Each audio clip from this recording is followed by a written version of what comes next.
Ja.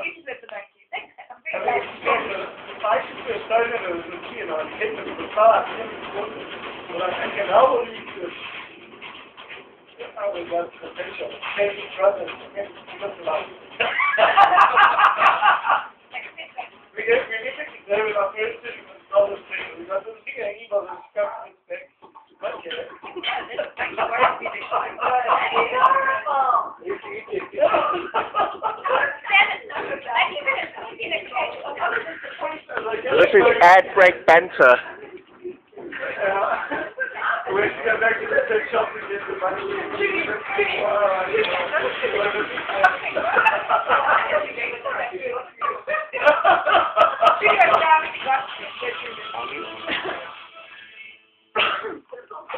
Welcome back to Kaleidoscope, and it's time to introduce our cracking and quirky new Brand Central slot.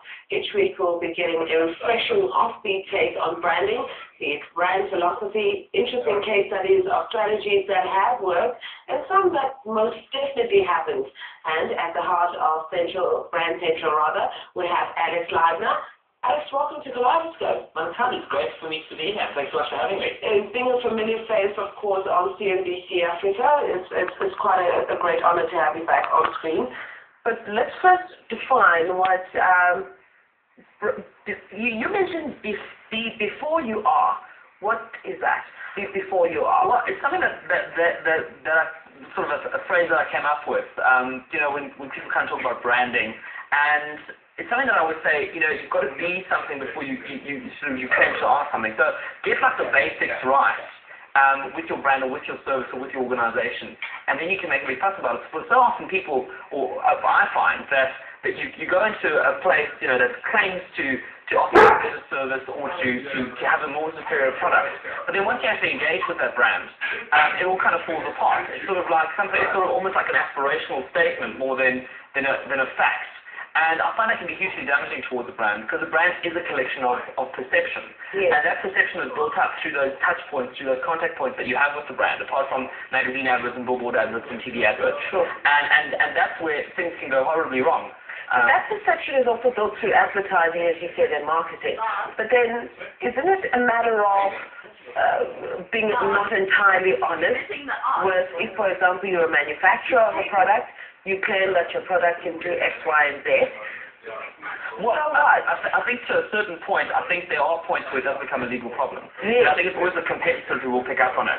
So I think, yes, you can claim that you're probably the best bread in the world or the fastest car in the world, but then, I think there have been cases like that. Absolutely, and I think there's a bit of like artistic license there in saying what you're saying. Sure. But the competitors will pick up on it once it starts becoming a bit of a sort of a factual issue. And I mean, there have been cases where it's been taken to the Advertising Standards Authority. Example? And like one company claiming that they've got the best bread in the country, or the cheapest bread, or whatever the case is, and the opposition will take them to the Advertising Standards Authority and say, look, well, it makes substantiate those claims. Is it based on price? Well, then, what is your price? And do you have more slices in one loaf? Well, show us those slices, and we'll compare it to ours, and we'll, and then make a ruling on it. And then obviously, then they've also got to afterwards then either retract that statement or obviously make a change with the entire point. Is it something that happens often?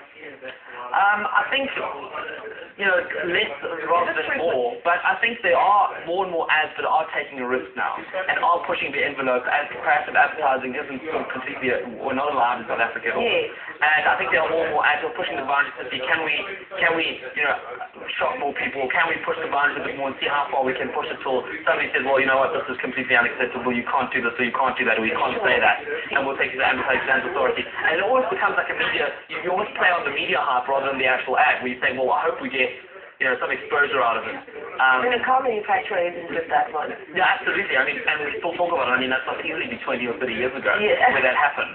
And it's still something that people talk about. No, but it was a while ago. I mean, I remember. But then, what about a brand keeping to its word and actually proving that it is what it promises to be?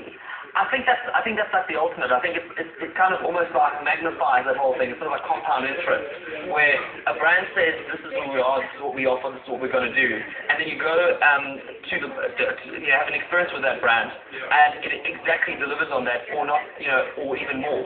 and sort of just under-promising and over-delivering. I mean, that's the ultimate, I think, for anyone, where, you know, if you take your car for a service, and here's a great example where I take my Volkswagen to a service, I take it to a particular dealership that doesn't have a lot of, you know, sort of buildings where they do these services. They're quite a small group, but I've taken it to them.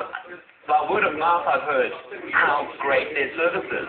Took it there, and I was absolutely amazed. I mean, I got an estimate the day before I had my service explaining who the person was I had to take my car to, his phone number. He would meet me at 7:30 at the dealership. I got there. Were you late or was he late? No, everyone was on time. He left, said thank you very much, and whatever the case was, they had a coffee bar. Absolutely, it was beyond that. And since then, I've taken my car back over and over again. They could do as much advertising as I'd like to for that dealership. It probably wouldn't have the same impact as me having an experience and telling somebody else about it and that person then having that experience. We're running out of time very quickly, Alex, but before we do the grand and the bland for the week. I think let's start off with the bland. I was driving down the highway the other day and spotted one of these billboards in Johannesburg that is sort of almost as tall as a sort of a, I don't know, like one of the tallest buildings in the city. It's so huge. I mean, I don't know how. Yeah, they're huge, especially on the freeway. No, it's insane. It's so high up. And to be quite honest, I actually don't know what the brand is because I couldn't quite work out what it was that they were trying to advertise. Were you driving too fast? Not at all. I actually slowed down to try and pick up exactly what it is that they were selling. All it said was 50% or cut through 50% less or more grease. But the actual product itself with the label on it didn't actually say, you couldn't actually read it. You cannot remember what they were selling. You know, I had an idea, there was a yellow billboard with green right there, but the whole point was, what's the point of doing outdoor advertising if people who are driving past at a normal speed on the highway can't pick up what it is that you're trying to sell? I mean, doesn't that kind of defeat the purpose of advertising? So that's kind of my bland for the week. I think the grand for the week is that the South African president announced or confirmed his new cabinet of ministers, and one of them being the Minister of Energy and Minerals.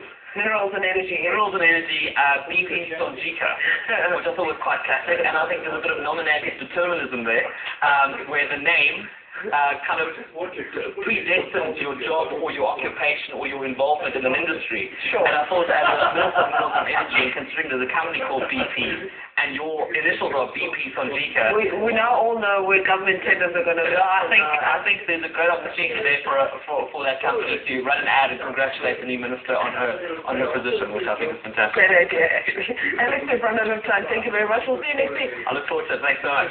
Great. So that was me working on my Asus R1E, and it was sponsored very kindly by Rectron. Thank you, Sebastian Isaac of Rectron. I will be back in a moment.